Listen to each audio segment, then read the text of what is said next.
Hi guys, good morning. Ito, update lang guys. Kasi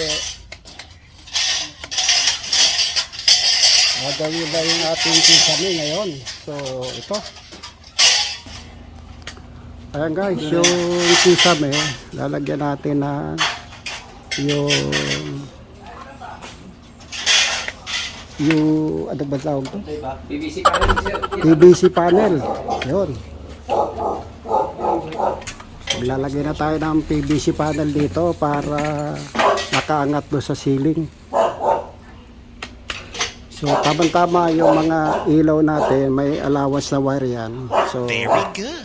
Itong fluorescent, papalitan na natin ng puro ganon. So, order na ako sa online. So, ayan. At yan guys, ang pagbabago. So, yan o. Pakukulong na yan. Ito, tapos na yung attachment dito, yung framing. Pero ako, may pabalagbag pa tayo. So, yun o. Sir, binabang ko binabak muna.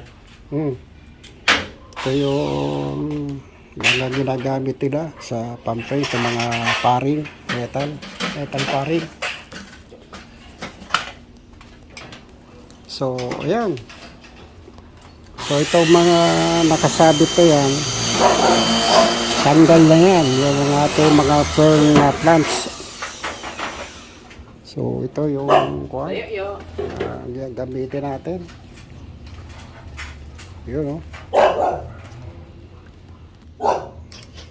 Tapos guys, ito naman yung magagamitin natin na PVC panel para sa kisame. So, yun. At ito guys. So, yan yung PVC panel natin na gagamitin.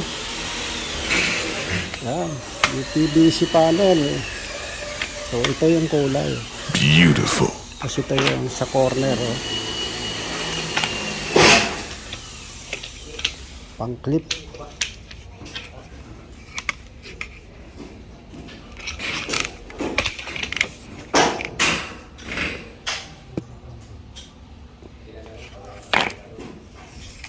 So, ayan. Ito guys yung kuwan.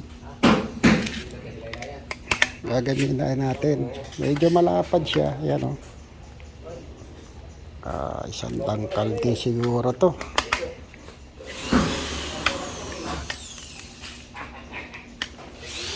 1, 2, 3, 4, 5, 6, 7, 8, 9, 10, 11, 12 na boxes. So hindi ko alam kung ilan ang laman yan sa kada box. Meron ba dito? 10 piraso guys. So ito 250 by 8 by 290 mm ang sukat na niya. Kasi isang box 10. So 12, 10, 120. So yun guys, at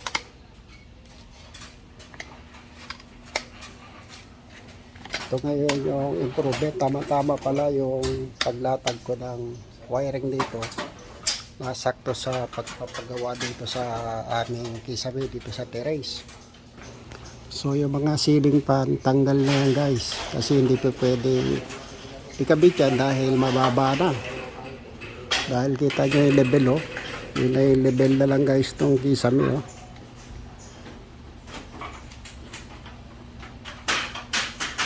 So yun.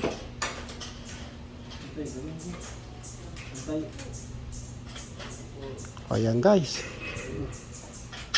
Ito matatakpan ko. Sabi ko kay Berly, ito yung master kuha natin dito. Yung pinaka supervisor. Ito lalagyan ng parang manhole.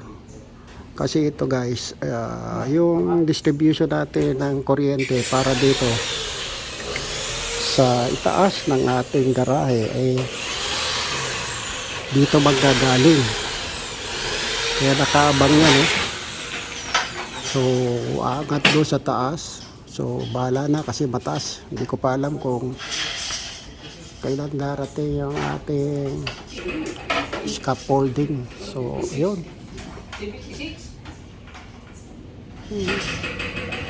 Mababa rin. Ang ibinaba, oh.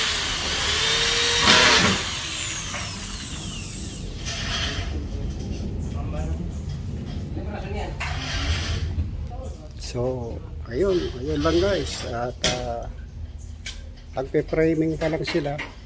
Yung una, nilevel lang muna nila para makapaglagay ng mga framing sa susunod. Eh, yung mga attachment pa siguro, yung pa vertical o pa horizontal. So, yun lang guys. Abang-abang lang sa susunod ko pang mga update dito sa pinagagawa naming ceiling dito sa aming terrace. So hanggang dito na lang po. Paalam.